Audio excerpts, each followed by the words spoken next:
This is mainly for the solids.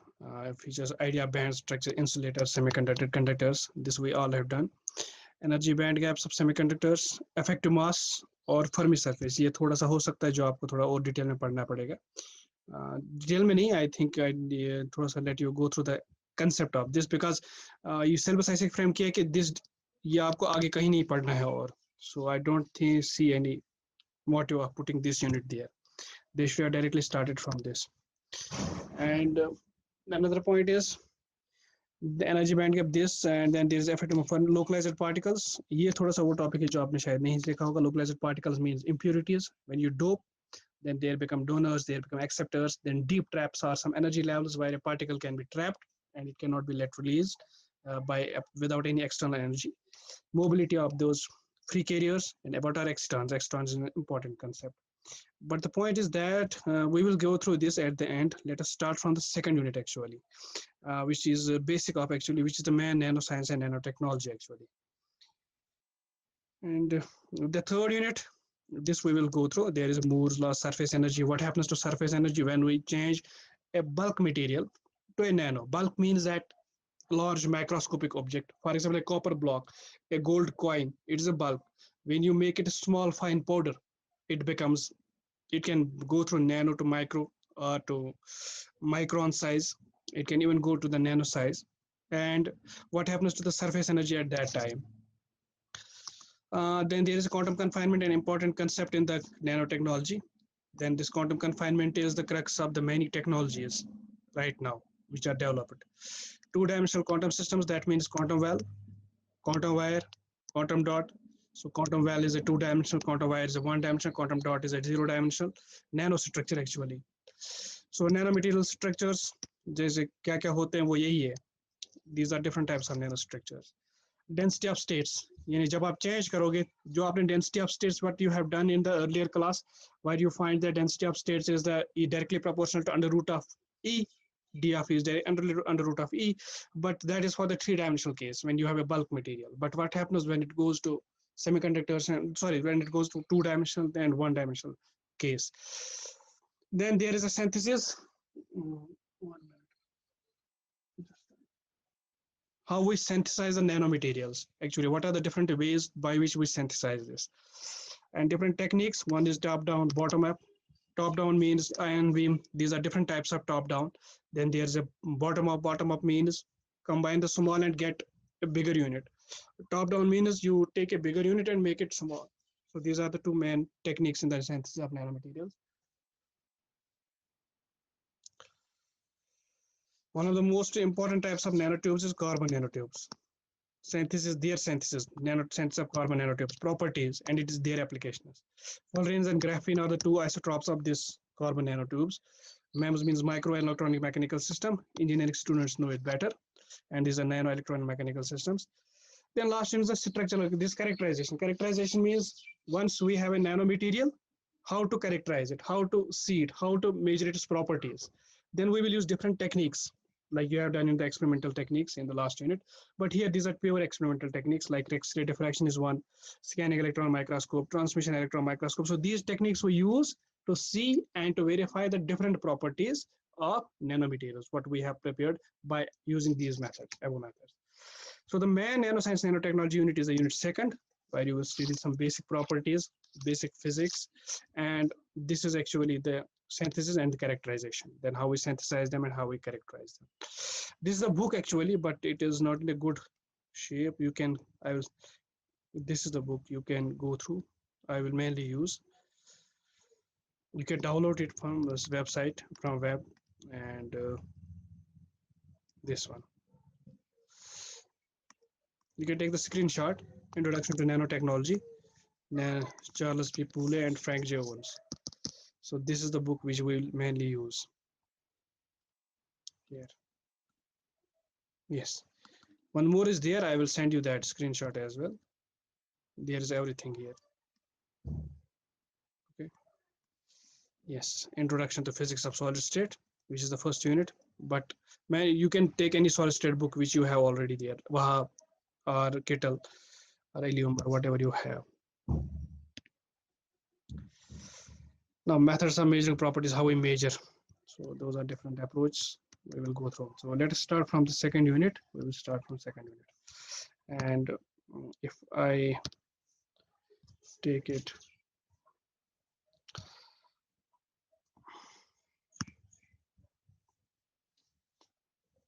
so if somebody asks you what is nanotechnology, so how do you define nanotechnology actually? So nano means actually, what is nano? Nano is actually 1 × 9 meters.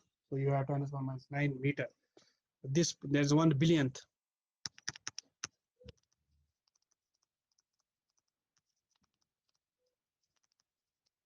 of a meter.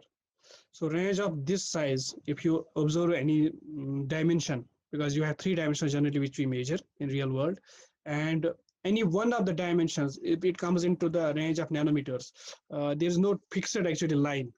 There's not a definite particular line where you classify.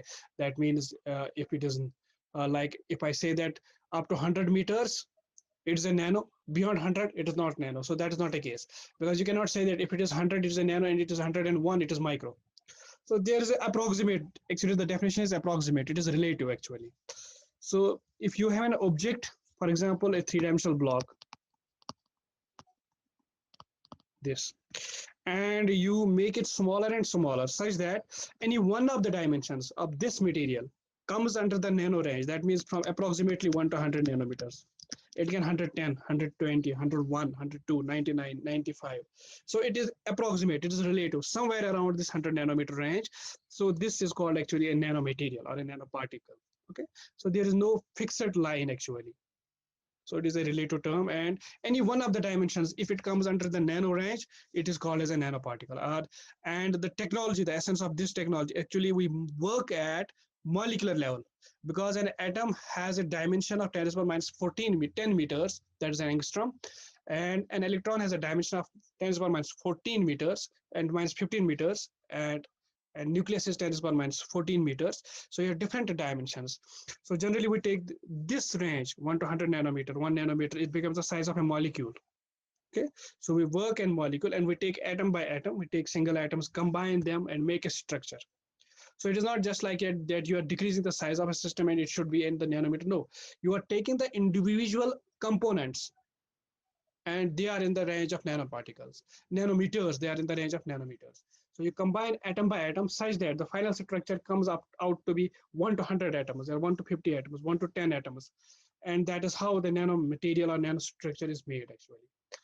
And it is not necessary that you have all the 3 dimensions of the nano range. There can be any one dimension, which we will study later on. Okay, and then we make a large structure.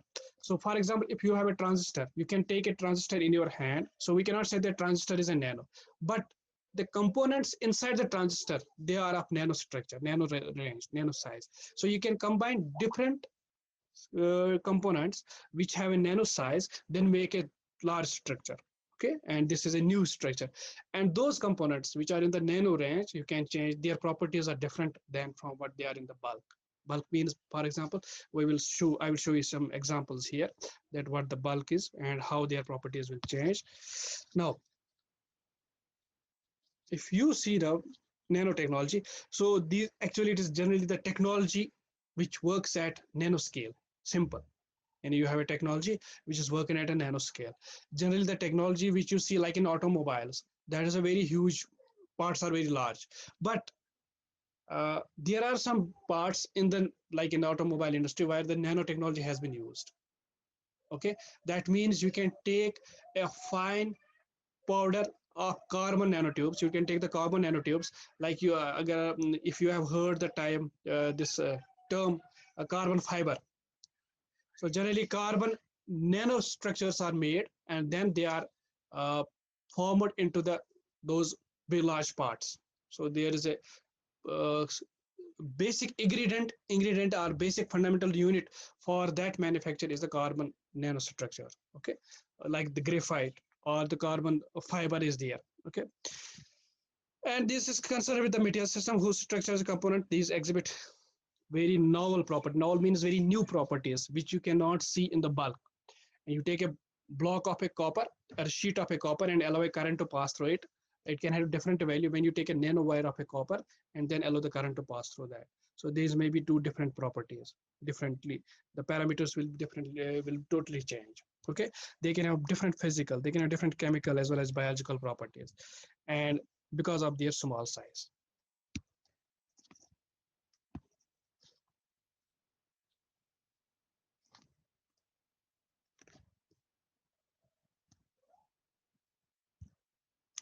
Now this is a scale. You can see the glimpses of how the scale changes here. You can see the scale. For example, at a 5 millimeter, it is a millimeter. Okay, this is a scale here. This, you know, this is called micro world when you go from 10⁻⁻⁶ meters to 10⁻⁴ meters here. Microwaves. Okay, so the wavelength is the micrometer range. Okay, 1,000 nanometers is 1 micrometer. Here it is shown. Okay, so if you take dust mite, so those are those mites which you find in at home. This is 200 micron. Human hair is 120 micron wide. Fly ash, when you burn some things and the ash comes out there, so it is 20 micron. Yeah. Okay, then red blood cells, which are an important component of our blood cells, that is 78 micron. Okay, so this is a adenotriphosphate molecule synthesis that is found in this different biological processes that has a 10 nanometer diameter. So it is not only present in the physical world, it is also present in the biological world. And one point is important, that it exists since the matter exists on the universe. Okay, so the existence of the nanomaterial or the nanoparticles is very old, but the technology is new. So what can be done by using this concept of small things, that is new. But these small things existed since the life began on the universe, on the earth, of the planet. So this is there. So if you take DNA, it is a 2 to 1 nanometer or 2 to 1 by half nanometer diameter DNA molecule. Okay, and a silicon atom, if you take the spacing between the silicon atoms, it is 10th of a nanometer, 1 by 10 of a 1 nanometer. Okay, so that is the angstrom size because I have spacing between the two atoms. Or if you heard the latest parameter, what is that? There is a spacing between the two center of the two atoms. So you have a 1/10 of a nanometer. So it exists since there is a life on the universe, or there is a life in the planet.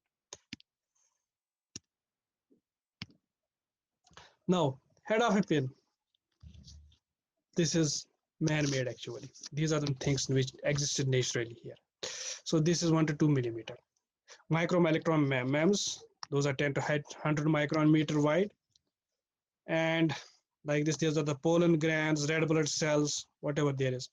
These are the X-ray lenses actually. X-ray lenses means that those lenses which allow X-rays to pass through them, or which focus the X-rays actually.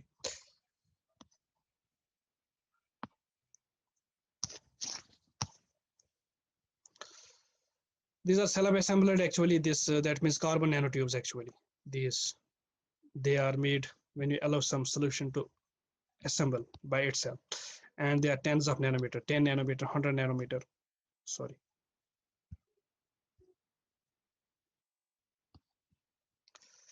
This is the nanotube electrodes. That means modern those electronic circuits. The electrodes are made up of nanotubes actually. The dimensions are of nano size.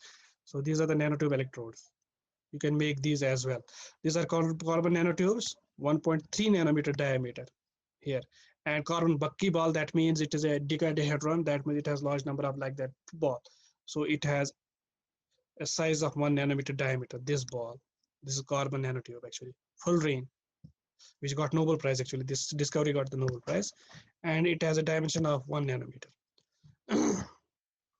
This called quantum carol. This is a ferrofluid actually. Ferrofluid means that small nano-sized magnetic particles are suspended in some solution, and they are allowed to pass through a magnetic field. Then they attain this structure. These are very small structures, and these are actually, this is an image which has been taken by microscope. That is called scanning tunneling microscope, STM. This. So it has an image which has been taken from the by the STM, and it has a dimension of 14 nanometer diameter. This diameter from here to here, it is a 14 nanometer. Okay. So there are different varieties, they have different elements, different components in the nature, which are in the nanoscale, and they exist since the birth of the there's a life on the universe. Now, what happens to physics? For example, what are the nano structures, nano dimensions which exist in physics, mainly man physics? For example, I will give you an idea of this. See this. Sorry, there is something. Wait a minute.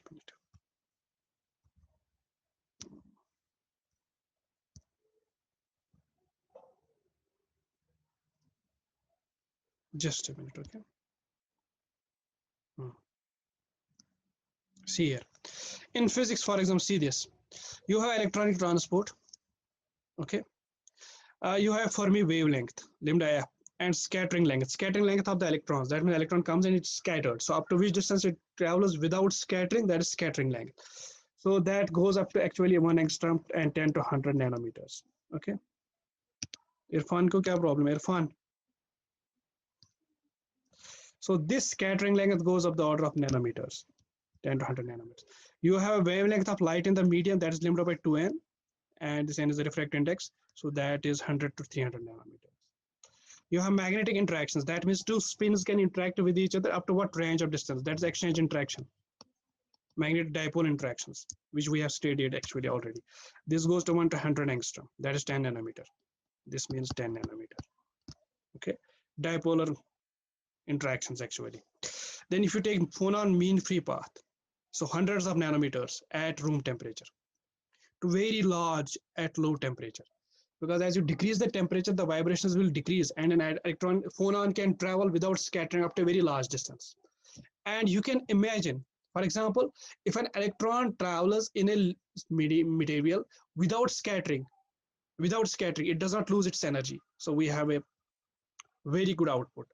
We have a very good efficiency at the output. Okay, so this is a simple that how this nanoscale or nano size is actually related to the physics. So the physical properties will change. If, for example, you have a bulk, you have a large molecule, the electron will scatter many times unless it is collected at the end. But if it is a nano, why there is no other material to strike to the electron, why there's no other atom to collide with the electron, so it can travel without scattering, so it does not lose its energy. So we can have more efficient transport in the material. Similarly, boundary layers, molecular dimensions, like boundary layers means that two different molecular levels or two different solid structures are taken closer together, and like these are in the Reynolds number, that is in the fluids, okay, in the liquids.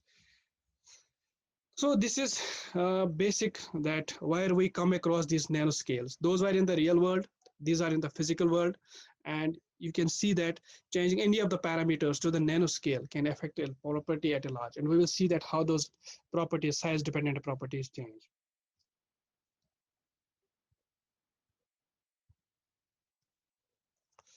Now see here, this is the history actually, 500 to 1400 BC. So if you take, there was a standard glass, this here, and if you go to this 800 to 1600 BC, so there is a nanoparticle in the pottery. So there were, people don't know actually, but they were using this. Just a minute. They were using this actually. It was present there. If you take this steel sword, this, so there were the nanoparticles existing in this 1200 to 1700 BC, and in 1910 actually the term nano came actually. They described in nanometers. Size was described. So until now, up to this, people does not use the word nano, or they did not describe any of the dimensions in terms of the nano. That's means 10 is for 9 they will describe it in millimeters. They will describe that the unit was not nano actually known. The unit nano was not known to the people. So it was known to the people in 1910. So there is something which can be called as nano. So particle size described in nanometers here. Okay. Now, this was actually the famous speech in 1959, which brings. There is some network issue actually. I don't know what is the problem. So people came to know that we can describe some particles or some materials in the dimensions of a nano, or in the, that means in the size of the nano. And Feynman termed this coined this term actually in 1959, and he gave an idea to the world that we can have a nanotechnology. From his speech, there is a this sentence is there.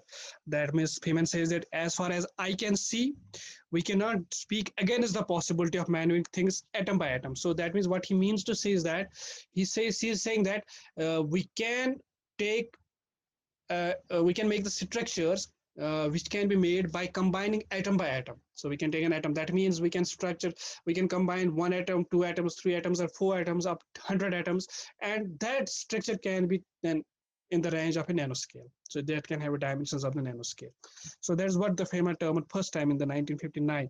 And he said one more term that you can see often in many literatures, in many scientific articles, that there's a plenty of room at the bottom. So what he says that there can be an there's a plenty of that means opportunities. There's a plenty of the this technologies which can be developed at the small scale, at the nanotechnology. By bottom, he means the small scale or the nano dimensions. Now, so who termed this? Actually, the nanotechnology term was this termed by this Taniguchi, who in 1970, and Feynman gave the concept. Term the coin was that this term nanotechnology was coined by this person, and in 1981 the first atom was seen in a picture. That means a single atom was pictured, actually, that was seen in an image, single atom, and it was done by the Binning and Roher. And this, they got the Nobel Prize for this particular technique. They developed a technique, they developed an instrument which can scan a single atom. Okay, and that instrument is actually, that experiment is called a scanning tunneling microscope.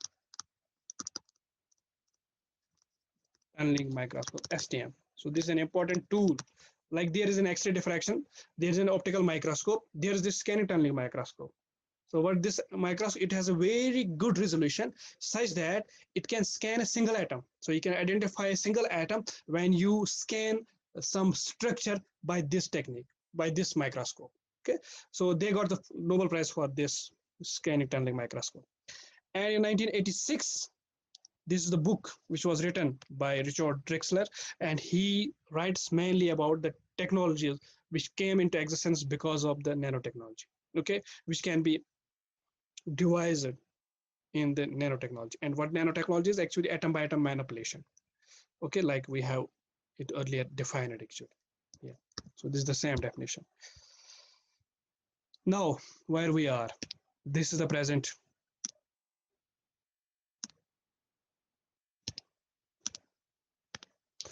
So these are the different techniques, these are the synthesis methods here, and these are these chambers where the people grow. These are the different technologies they are using in. Okay, and here this is the medicines, chemistry, and this is the microscopy, and people are using these technologies here. So why it is interesting, nano, why it is so interesting? It has a high surface to volume ratio. Surface to volume means that, for example, if you have a bulk, for example, solid block, so it is a three-dimensional. For example, take a case of this three-dimensional solid block, like a desktop in your classroom, and you break up into small slices. You take the slices from, so what you are doing actually, you are increasing the surface area, you are decreasing the volume. So that is how, what we see, that surface to volume ratio will increase. Okay, so nanoparticles have very large surface to volume ratio. Surface to volume ratio. And one of the obvious properties which you can see is that reactivity can be large, because surface is large, so you can, the reactivity is large. Surface tension will change, so the properties will change. How these will change, we will go through them separately, and they react to them differently. When you take a bulk and make a nano of this bulk, they can act differently. That means there are new properties, like in conductivity, thermal conductivity, you can have different this magnetic properties. So each of the properties can be expected to change. So we can expect that there's a very large change in the properties, and they can interact with light. That means whatever the light is coming, and there's an obvious difference in the, when you change the size of an object, and when the same object has different size, and then it is allowed to interact with the light or the radiation, then its properties will change. So in biological structures, these are so, And that means here in the nano, quantum mechanics generally meets the classical mechanics. So we can range, we go from macro to nano, micro, then to nano, and we have new structures like fullerene, that buckyball. That is not possible in the real world unless you make the nano size of the material. And we have different materials, new materials then.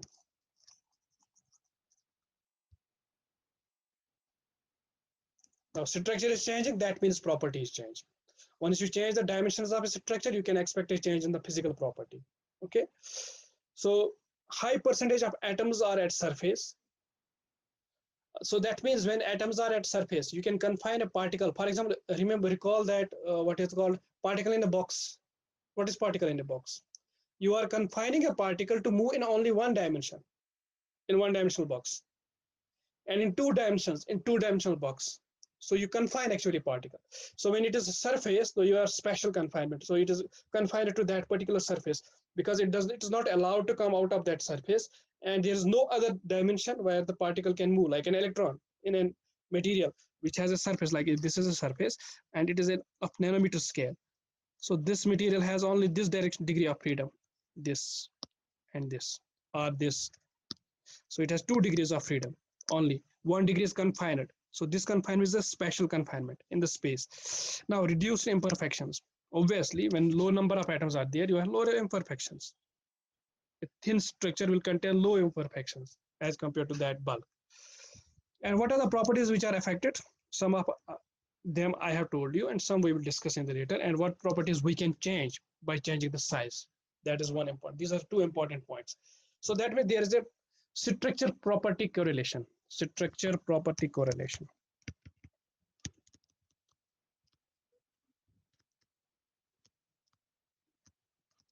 Structural property correlation means that once you change the structure, the according the physical property will change. So these are directly dependent on each other.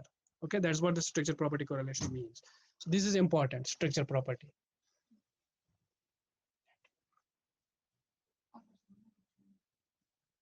Just a minute, hold. Kushal. Okay, just a minute.